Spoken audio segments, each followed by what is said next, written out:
Even though we've got a lot of cold, wet weather on Labor Day, a lot of this moisture is welcomed and much needed. And as you look at past cameras, the one that's not wet so far, as of 1:30 p.m., is Monida Pass. Hello, everyone. I'm Chief Meteorologist Mike Hurd with an update here on your on-demand Storm Tracker forecast online.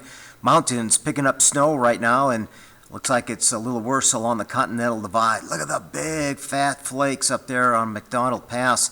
Oof, that looks ominous, doesn't it? A little early for that, but these wet roads could become icy as temperatures fall well below freezing later tonight, and a lot of low visibility and minor slushy accumulations on grassy areas right now up in Elk Park as well. So some much needed rain on that Bridger Hills fire, and this is beautiful weather, really easing fire conditions in the short term right now. So strong cold fronts passing through, a lot of chilly air, a lot of active weather setting up this afternoon, but a lot of this moisture is drifting roughly to the south, and it'll diminish from north to south across Montana later this afternoon into this evening. So these winter weather advisories are up until midnight tonight. Above 6,000 feet, still the best chance for accumulating snow, like McDonald Pass and Elk Park Pass. But even Homestake and Bozeman Pass could be looking at some minor slushy accumulations. But the bigger issue will be icy roads. As roads are wet and temperatures drop, we're expecting some localized icing on roadways overnight.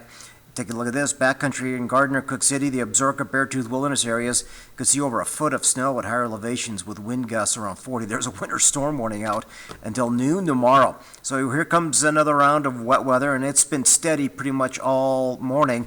And this afternoon into this evening could pick up another quarter of an inch to 3/10 of an inch between Ennis, Bozeman, and down towards West Yellowstone.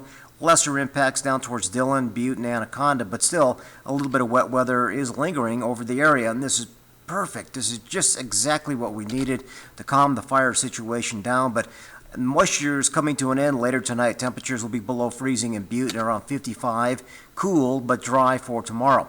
And you can see the short-term pattern for Bozeman as well. Increasing areas of rain showers, maybe a few flakes mixed in there right around sunset, but clearing later tonight, dipping below freezing, and tomorrow we're back into the 50s, but temperatures will continue to slowly climb later this week. And we'll take a look at a drier and warmer weather pattern in the extended forecast at 5:30 and 10 on KXLF and KBZK.